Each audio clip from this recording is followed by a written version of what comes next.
Hello to all the Democrats that will be up and down the ballot during the November general election. I would like to take this time out and to personally address you in regards to the 2008 election. There comes a time when one has to ask themselves exactly what it is that they're attempting to do. If the attempt is to get elected, to maintain your seat, to represent the people, then you have a couple of choices to make. You have the ability to listen to the voice of your constituents.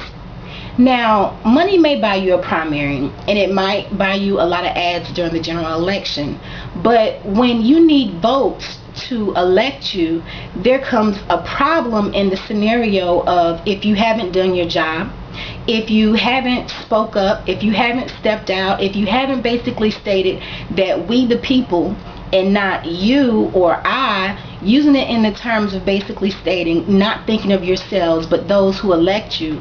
You want to be able to let the people know that you hear what we have to say, that you care about our families, our lives. There's so many people that are losing jobs. There are those that can barely afford to make ends meet. There are those that are making decisions and choices between the basic things that they need to survive.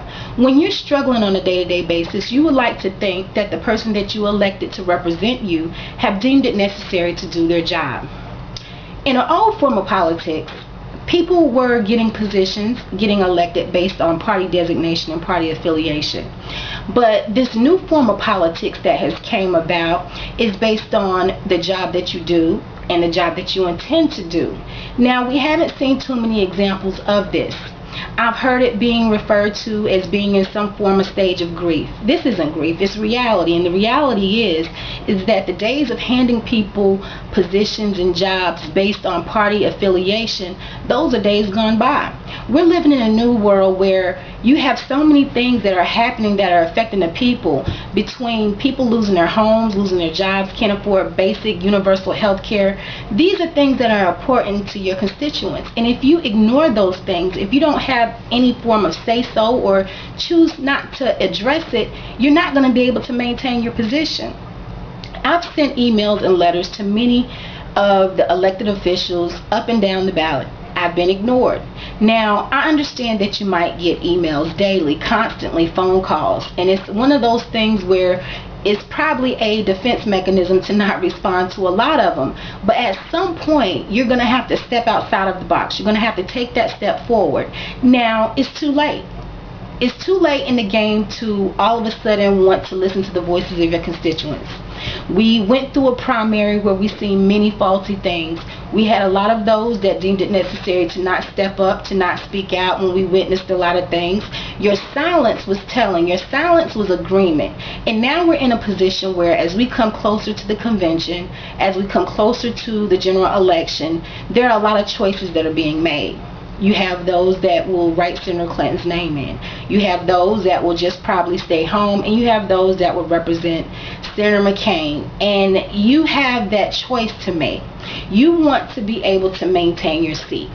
So my recommendation would be to get up, to step forward, and to speak out. Because you only get one chance to make the right decision. Now, for those of you that are being dictated based on the fact that you need money to run your campaign, those are the type of things you should have thought about before you ignored the voice of the people. Because the people want something more than the first affirmative action president. We want change. And in order to have change, we're going to have to change how we do business. And the first order of business is removing those that have forgotten what it's about. Listening to the voice of the people. The will of the people is strong.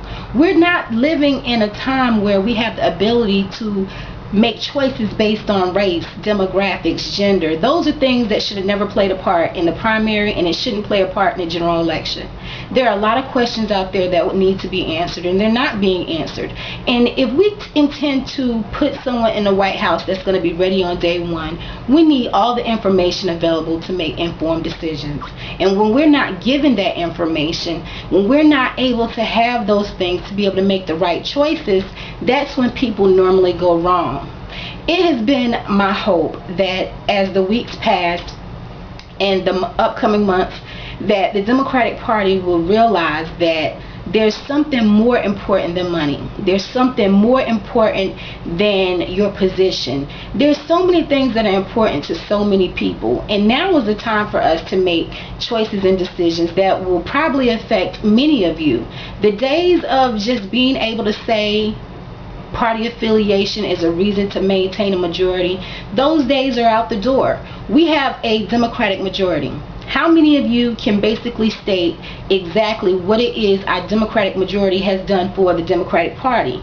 Although I re-registered and I'm no longer a Democrat, I do feel it's in my best interest and those of my loved ones and my family and friends to be able to say that if we want change, first we need to do a couple of things. We need to remove those that don't believe in listening to the voices of the people.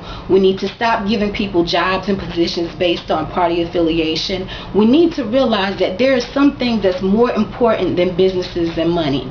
There are things that people are facing on a day-to-day basis that you don't know about. You won't find them at the rallies. You won't find them fainting at speeches. These are the ones that are working from 9 to 5. They're the ones at the gas stations. They're the ones at the grocery stores. They're at the banks. They're everywhere. And those are the ones that want you to represent them. And when you're not doing the job that you are elected to do, then it's time for you to basically to step down.